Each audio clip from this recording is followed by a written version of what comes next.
Hello, welcome everyone to today's webinar. My name is Ben Sutton. I'm a CPA and founder of Mazuma.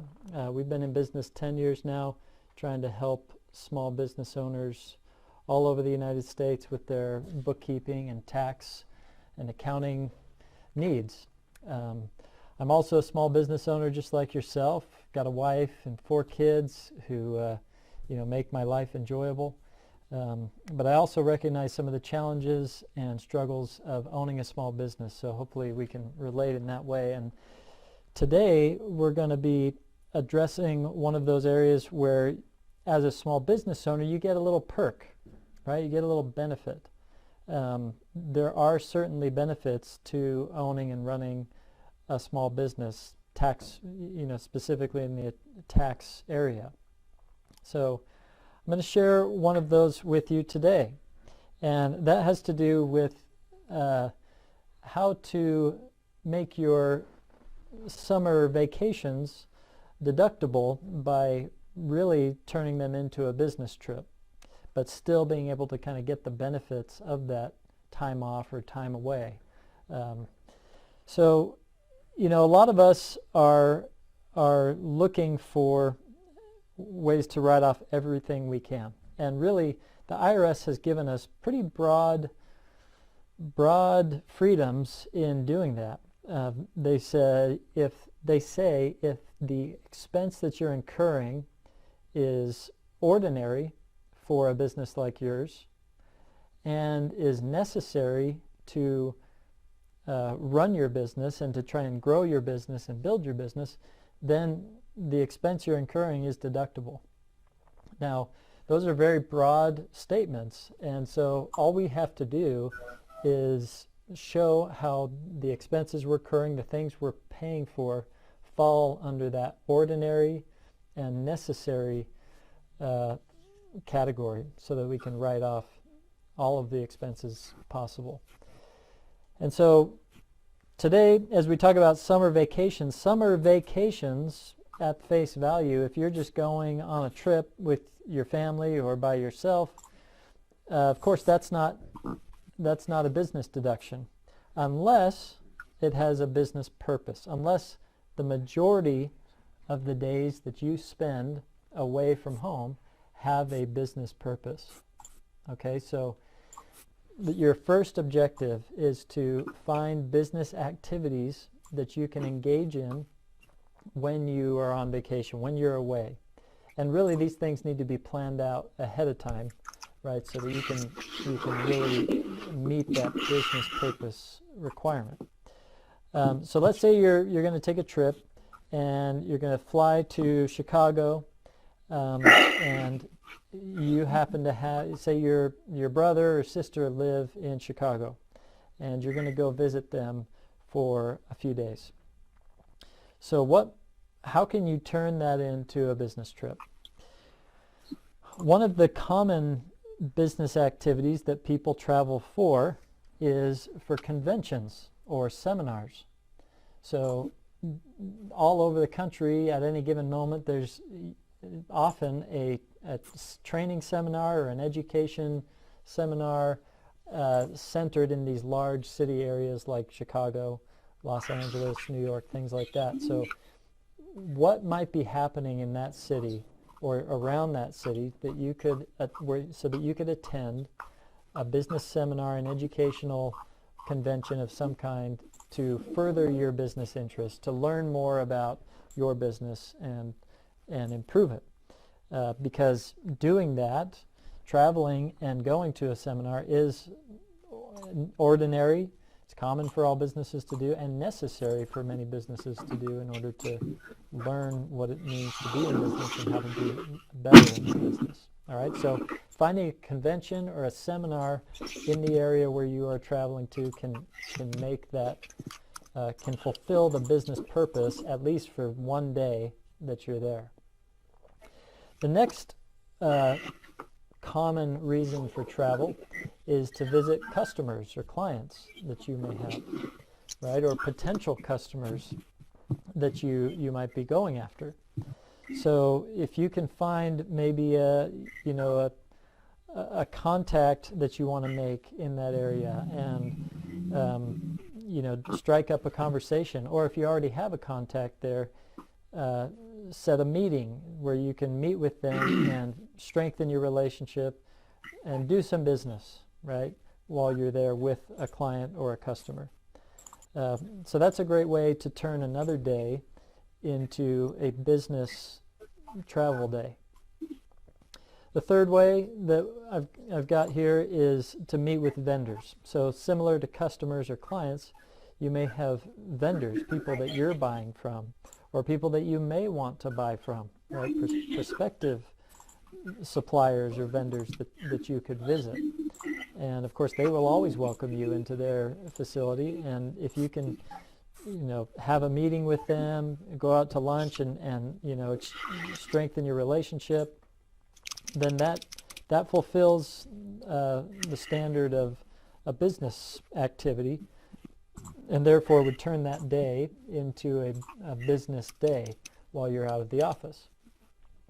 The last one that I'll mention is a little fuzzy and gray area sometimes, but often people are traveling to do research.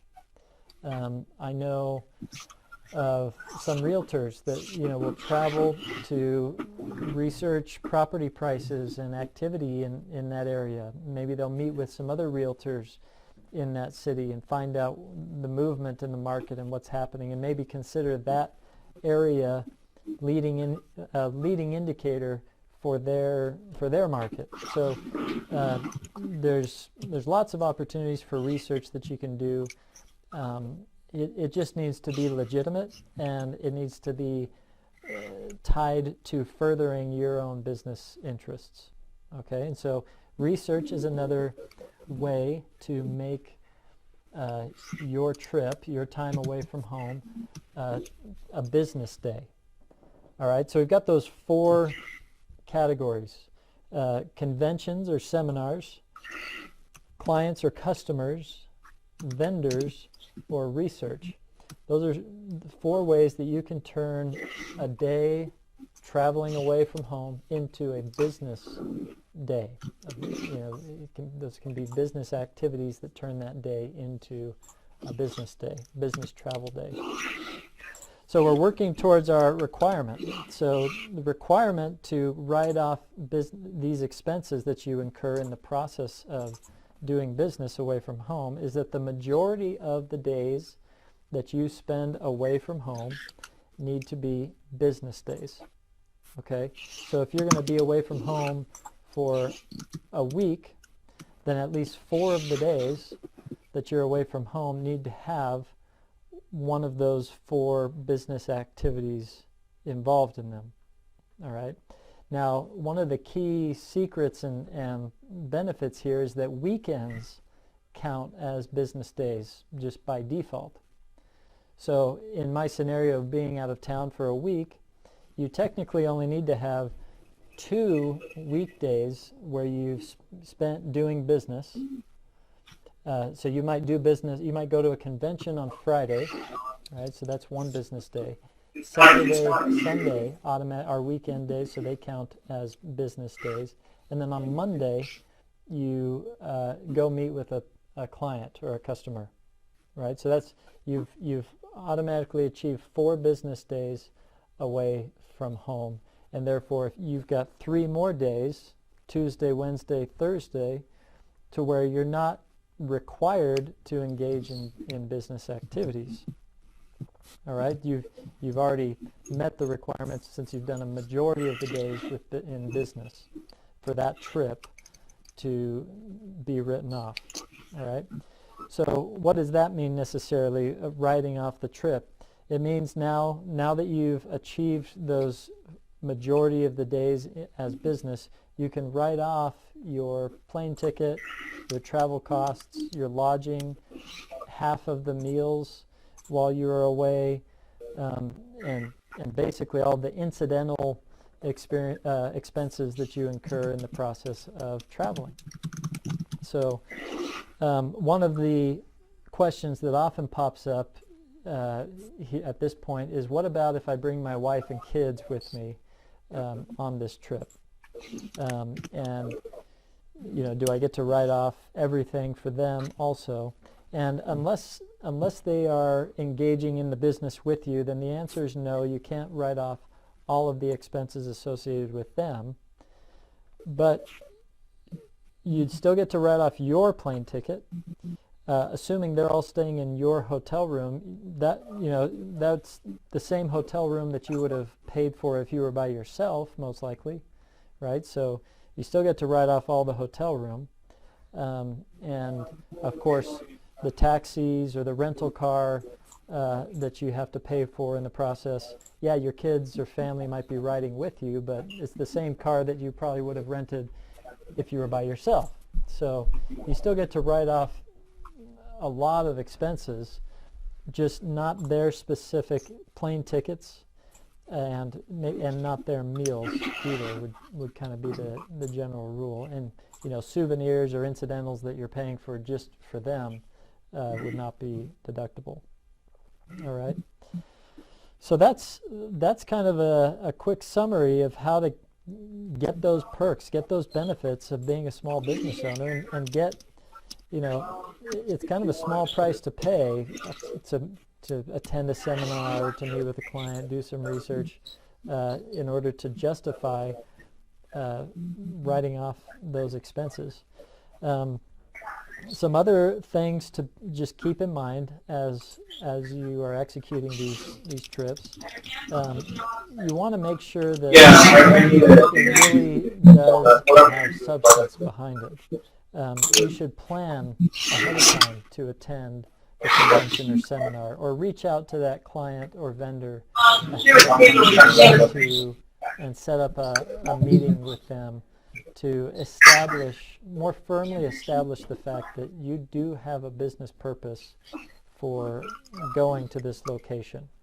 All right. So planning is an important element, and documenting that plan and lining things up ahead of time. So you've got that paper trail of an email exchange or so that if the IRS ever came and audited, demonstrate the fact this was a pre-planned trip. As far as documentation, one other thing I'll note is that expenses that you incur over $75, you should hang on to the receipts for. So, the hotel, the plane ticket, and larger expenses while you're there, just hang on to the receipts, put them in an envelope, stash them away. All that information is really on the bank statement, but those hanging on to those receipts in this case demonstrate that planning and that business purpose, and it's kind of your way of showing that, hey, yeah, this was a business trip. I wanted to save my documentation to prove that later on. With that, another step further that's a good idea is if you do attend a convention or seminar or do meet with a vendor or a client, you could write down some minutes or some notes of what was discussed or talked about at those meetings, right? So, you put a date, and then you're writing down some of the key points of the seminar or the takeaways, some of the things that you and the customer discussed. That also serves as great documentation that business activity took place and that there was substance behind those meetings. Okay. All right, and then just one final note on that is just be reasonable when doing this. Take advantage of the perk. Do get the benefits of being a small business owner. Don't go overboard. All right, just try and keep it within reason, and you'll kind of know or feel, I think, when you feel like you might be going overboard. The old question is, the old saying is that, basically, I forget what pigs get tame, pigs get fat, pigs get fat, hogs get slaughtered, right? So don't be a hog, but don't pass up the benefit. All right? Okay, so hopefully that provides you a good summary of how to make that summer vacation a little less hard on the pocketbook, make you feel a little less pain when you're out there paying for those trips. And who knows, along the way you'll learn something at those conventions. You'll make some new connections by reaching out to vendors or doing some research that'll benefit you long term, in addition to getting the tax benefits of doing that.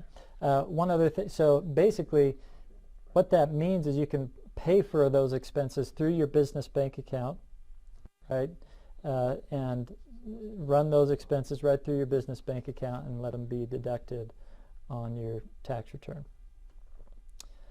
Okay, let's get into some questions now before we wrap up today. Next question, what if you have a 3-day trip, Friday to Sunday? So in that case, I would say as long as Friday had a business activity, then you're golden, you're good. You can't just go on a trip and then, Saturday and Sunday are not automatically business activity days. You've got to do some business activity at some point. So if you do the business activity on Friday, then Saturday and Sunday are a gimme, and that trip could be a write-off. All right, next one. Can annual corporate meetings be included in this? Thus, if my partner is also on the board of my LLC, could her expenses be written off? Absolutely, they can. So corporate meetings, it's not uncommon to travel for annual corporate meetings. And so all the expenses from all the board members, even if they're not employees, but if they're board members and they're associated with your business, you can write off all of their expenses. Can you write off car rental? Yes, you can. Can you write off their expenses if they are your family members, if your family members are your employees? Yes, if there is a reason that they are on this trip, you can. So, the case where I wouldn't do that is like if your spouse comes with you to, travels with you, and then you're the only one that goes to the convention or seminar, and your spouse, is staying back at the hotel and swimming all day. If they don't engage in any business activity, then no. If there's no purpose for them being there, business purpose for them being there, then I would say no. But if they participate with you in these meetings, if they go to the convention or seminar, do the research, that kind of thing, then certainly you can write off their expenses as well. All right, what are the common mistakes in writing off expenses? Really, it comes down to not meeting the business activity requirement. So people want to travel and kind of make up things along the way as far as a business purpose.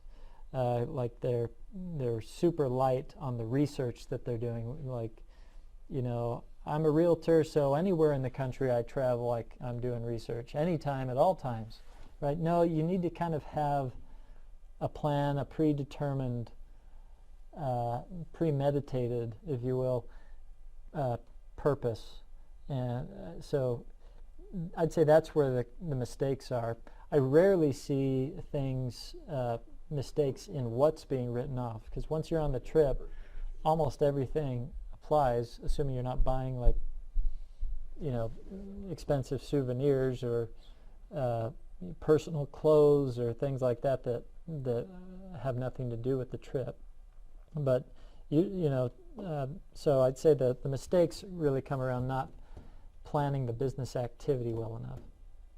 Next one, if you only do 1 day of business on a 5-day vacation, can you write off just a day of the hotel and part of the airfare? The straight answer on that is no. It's kind of an all or nothing type deal. So that's the straight answer I'd give you on that one. Next one, for 1 week, is there a beginning of week such as Monday through Sunday, or can it be Tuesday to the following Tuesday? It can certainly be Tuesday to the following Tuesday. Yeah, there's no, the week begins when you get there. And it's not a preset day. Next, do you have a list of things that you can and cannot write off? Off the top of my head, I don't, but online, you can search that to your heart's delight. Google's got tons of things. And the reason why the world of deductions is so wide is because there really are no limits. What may not be deductible for you might be deductible for somebody else, depending on the type of business they have, right? So, but it comes back to the ordinary and necessary standard. Is this expense ordinary? Meaning, do other businesses write it off who are doing the same thing you are? Other businesses in your same industry, are they paying for this? And is it necessary? Does it directly improve, facilitate your business activity? If both of those questions can be answered yes, then you can write it off. Is there a monetary maximum amount to write off? No, there's not. If your trip is Thursday to Sunday, would you only need to do a business activity on Thursday or Friday? So that's right. Yeah, because it's a Thursday, Friday, Saturday, Sunday, 4-day trip. If you do it on Thursday or Friday, you've got Saturday and Sunday. Yes. What are the 4 business activities? I'll read them again. Conventions or seminars, clients or customers, vendors, or research activities. Okay, those are the 4 categories.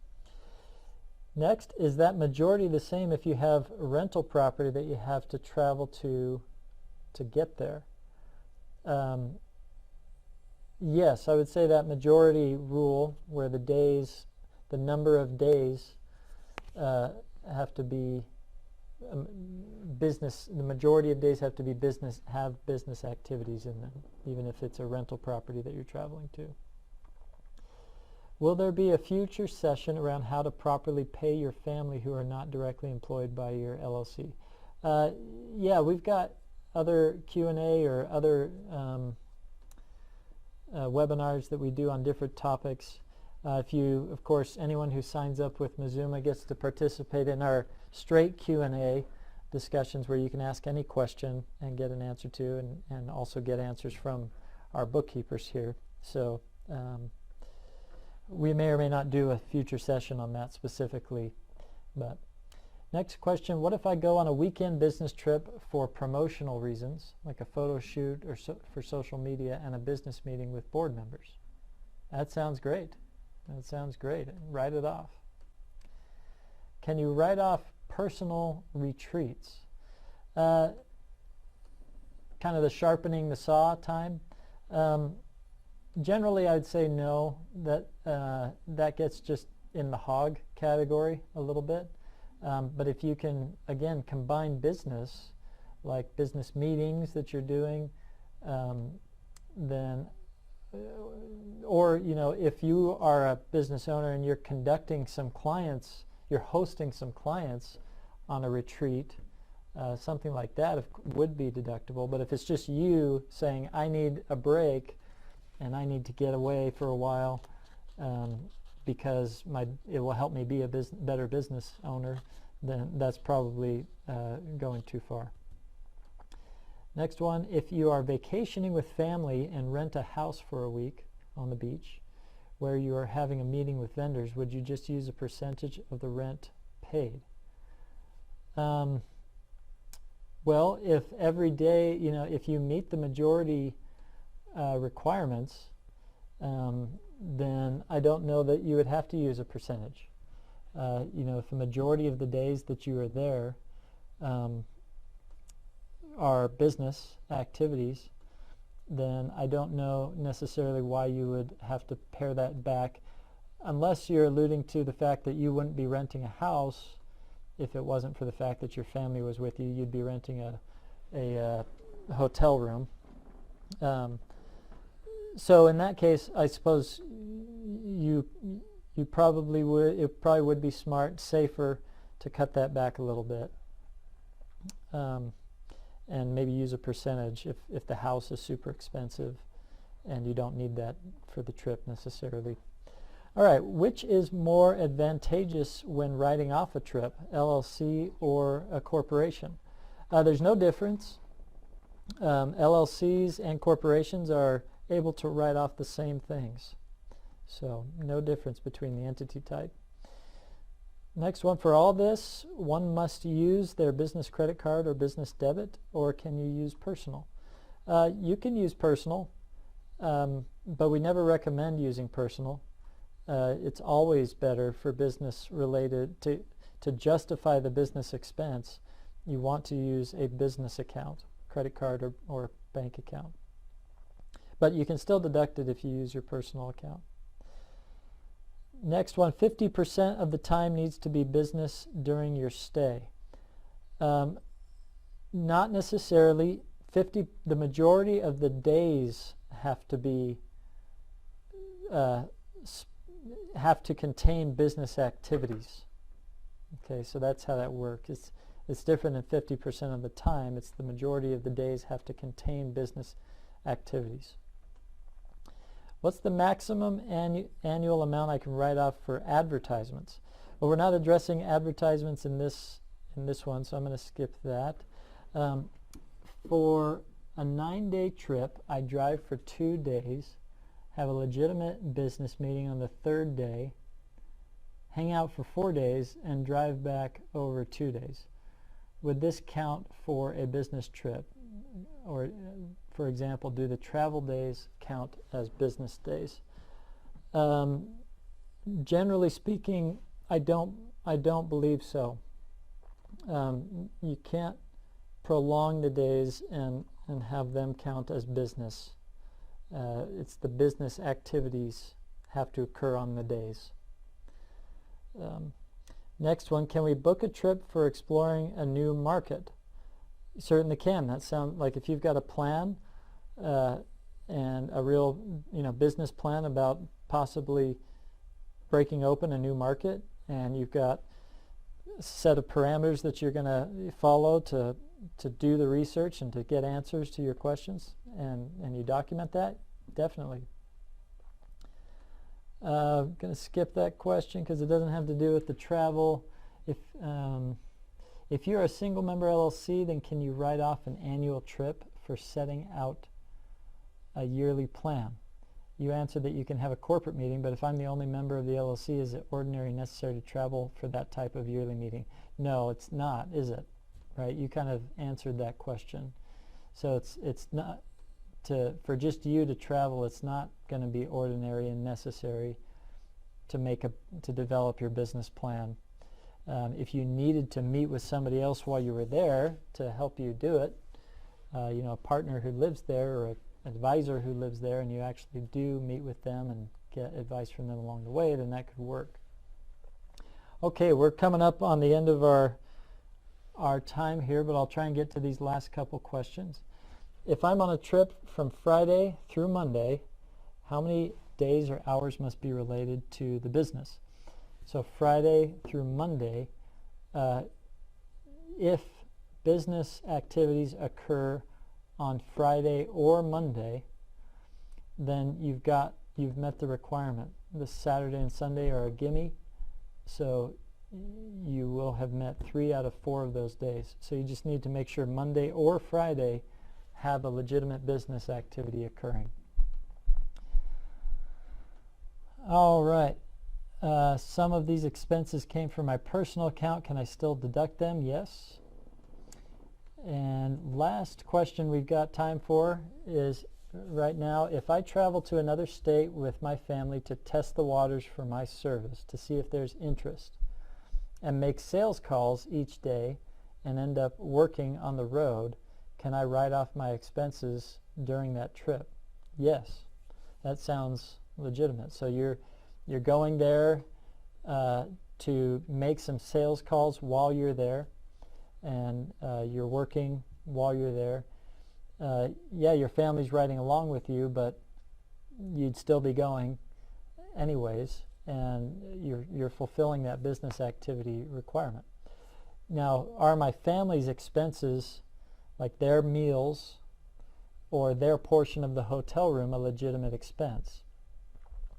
Meals, no. Hotel room, yes. Hotel room, you know, you're going to need the hotel room whether your family's with you or not. So you can definitely write off that, but their meals would not be deductible.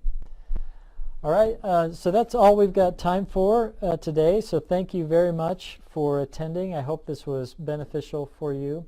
The webinar will be emailed out to all registrants and uploaded to your Mazuma dashboard and on our social media pages, Facebook, Instagram, and Twitter, LinkedIn, and of course YouTube, on our YouTube channel. It'll be published there. Our next monthly webinar will be in mid-August. And of course, as always, Mazuma offers a 30-day free trial. So if you'd like to try us out, we provide bookkeeping and tax planning and tax return service for a small monthly fee. You can go onto our website and fill out the form there. There's no risk, no long-term contract. So go ahead and give it a try, and we hope to be servicing you soon. Thank you for reaching out to us, and we'll hope to see you on another webinar in the future. Thanks. Hello, and thanks for watching today. For more tax, accounting, and bookkeeping videos, subscribe to our Mazuma USA YouTube channel.